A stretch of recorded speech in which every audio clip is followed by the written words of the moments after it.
Assalamualaikum warahmatullahi wabarakatuh. Sahabat beriman, setelah beberapa waktu lalu, Yaman menyatakan siap menurunkan pasukannya di Gaza. Sebagai bentuk pembelaan, ada satu lagi negara yang mati-matian membela Palestina, yaitu Turki. Bahkan sejak awal penyerangan Israel ke Palestina, di bawah kepemimpinan Recep Tayyip Erdogan, Turki sudah lebih dulu menunjukkan simpatinya. Alhasil, berbagai cara berani sang presiden lakukan demi bisa menghentikan kekejaman Israel. Lantas, apa saja cara yang dilakukan Erdogan untuk menghentikan Israel? Tetap tonton terus video ini hingga akhir agar tidak sesat. Memenangi pemilihan presiden Turki pada Mei 2023 lalu, Recep Tayyip Erdogan berhasil melanjutkan masa kepemimpinan sebagai orang nomor satu di negara yang juga dijuluki Gerbang Timur dan Barat. Menariknya, sebelum memenangkan Pilpres tepatnya di masa kampanye masih berlangsung, Erdogan mengkritik pihak dari negara barat yang menggunakan medianya untuk ikut campur dan menggiring opini agar Erdogan bisa kalah dalam pemilu tersebut. Sudah bukan rahasia lagi, seperti yang terjadi sebelum-sebelumnya, setiap kali ada pemimpin atau pemerintahan yang membangkang dengan aturan dunia barat, maka di saat itu juga mereka akan mencari cara atau menyebar propaganda agar pemimpin yang membanggakan itu lengser dari jabatannya. Di Turki sendiri, salah seorang calon presiden dari oposisi, yaitu Kemal Kılıçdaroğlu, mendapat dukungan dari pemimpin-pemimpin negara seperti Amerika, Jerman, Prancis, dan Inggris untuk melawan Erdogan.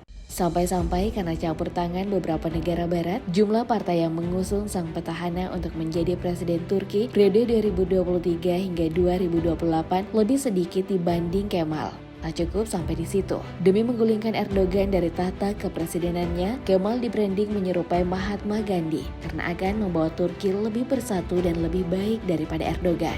Yang paling mengejutkan dengan semua cara yang dilakukan untuk memenangkan pemilu Turki, Kemal sangat yakin akan mengalahkan Erdogan dengan suara telak. Jika pemilu berlangsung selama 2 putaran, memang benar, di saat putaran pertama dengan adanya 2 calon presiden Turki lainnya, hasil perolehan suara yang didapatkan oleh Kemal dan Erdogan belum bisa ketuk palu. Lantaran tak ada satupun calon yang suaranya mencapai atau melebihi 50%. Akan tetapi, pernyataan Kemal yang dapat menang melawan Erdogan saat putaran kedua ternyata hanya sekedar ekspektasi.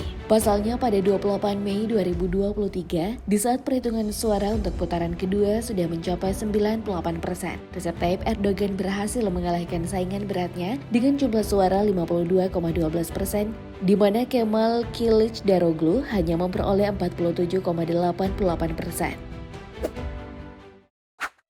Tak bisa dipungkiri, dibanding dengan pemilihan presiden di negara-negara lainnya, pemilihan presiden Turki memang menjadi pemilu yang sangat ditunggu-tunggu oleh seluruh pemimpin negara di dunia ini. Bagaimana tidak? Dengan adanya sosok Erdogan sebagai orang nomor satu di Turki, beberapa pemimpin di negara barat khususnya yang tergabung dalam organisasi NATO kerap dibuat kesulitan untuk memutuskan sebuah kebijakan. Lihat saja bagaimana Swedia hingga saat ini belum bergabung ke NATO, hanya karena seorang Erdogan yang tidak menerimanya. Selain itu, semua pemimpin negara barat tahu bahwa Erdogan adalah seorang muslim yang taat dan memiliki prinsip yang kuat, sehingga dirinya tak takut jika diintervensi oleh negara lain. Terlebih lagi, jika itu bersangkutan dengan umat muslim.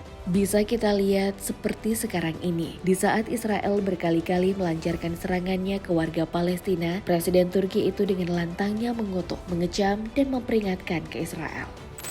Memang, beberapa tahun belakangan, hubungan Israel dan Turki sempat membaik. Hal ini ditandai dengan disetujunya pengangkatan kembali duta besar kedua negara setahun yang lalu. Mereka juga memulai kembali diskusi mengenai proyek pipa gas alam yang dapat menjadi dasar kerjasama yang lebih erat. Akan tetapi, hubungan yang sudah membaik itu berubah setelah sang presiden melihat pembantaian yang dilakukan Israel dalam 3 pekan terakhir.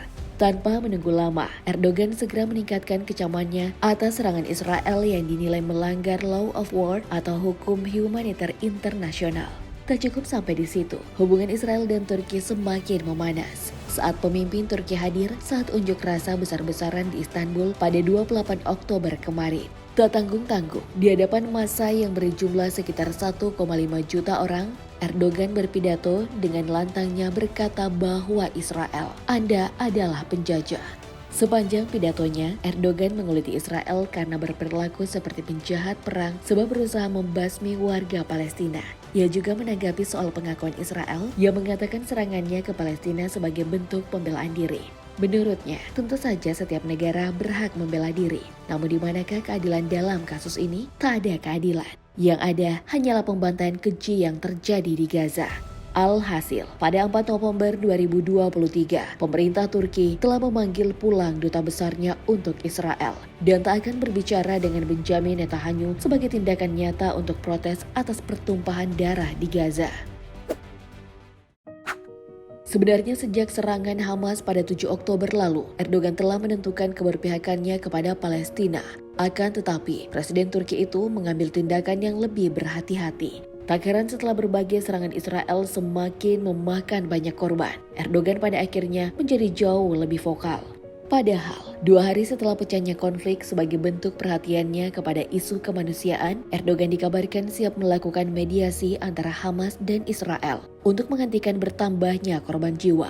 Apalagi terhitung sampai 31 Oktober 2023. Berdasarkan laporan Kementerian Kesehatan Palestina, jumlah korban akibat serangan barbar Israel sudah mencapai 9.277 jiwa, di mana 3.826-nya merupakan anak-anak, 2.405 perempuan, 1.200 masih tertimbun reruntuhan bangunan, dan ribuan korban lainnya adalah lelaki dewasa. Wajar dengan banyaknya korban yang berjatuhan. Presiden yang usianya telah menginjak 69 tahun itu juga mengatakan dalam pidatonya bahwa Israel adalah pion di kawasan Timur Tengah yang digunakan oleh negara-negara barat untuk mencap otoritas mereka di Timur Tengah. Karena itu, penyebab utama di balik pembantaian yang terjadi di Gaza adalah barat. Bahkan Presiden Turki itu pun tak segan menuduh sekutu Israel menciptakan suasana seperti perang salib yang mengadu domba umat Kristen melawan Muslim. Memang sudah tak terbantahkan lagi, keberpihakan beberapa negara barat, khususnya Amerika Serikat, tak ubahnya sebuah rencana yang hanya mementingkan dirinya.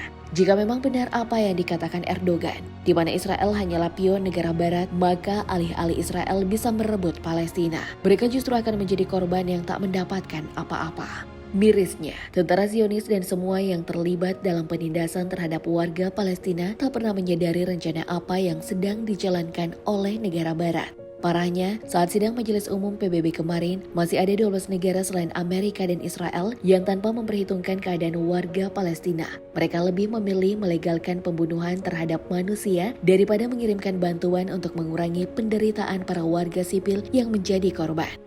Turki sendiri, sejak konflik Israel dan Hamas berkecamuk, telah mengirimkan beberapa pesawatnya untuk mengangkut bantuan ke Gaza. Menteri Kesehatan Turki, Fahrettin Koca, mengatakan bahwa pesawat berisi tim medis dan pasukan makanan telah dikirim ke perbatasan Mesir Palestina untuk digunakan oleh warga Gaza. Tak tanggung-tanggung, bantuan tersebut diangkut oleh beberapa pesawat yang totalnya sudah mencapai 213 ton makanan, selimut, dan perbekalan kesehatan. Semua bantuan Turki, entah itu dalam bentuk dukungan, kecaman, maupun logistik, adalah bentuk keberpihakan yang mesti ditiru oleh pemimpin-pemimpin Muslim di dunia. Sayangnya, seperti yang telah kalian lihat selama ini, tak banyak pemimpin beragama Muslim yang seberani Erdogan. Sahabat beriman, setelah menonton video ini, bagaimana tanggapan kalian melihat pemimpin Muslim yang sangat berbeda jauh dari Erdogan? Allahu a'lam bishawab. Assalamualaikum warahmatullahi wabarakatuh.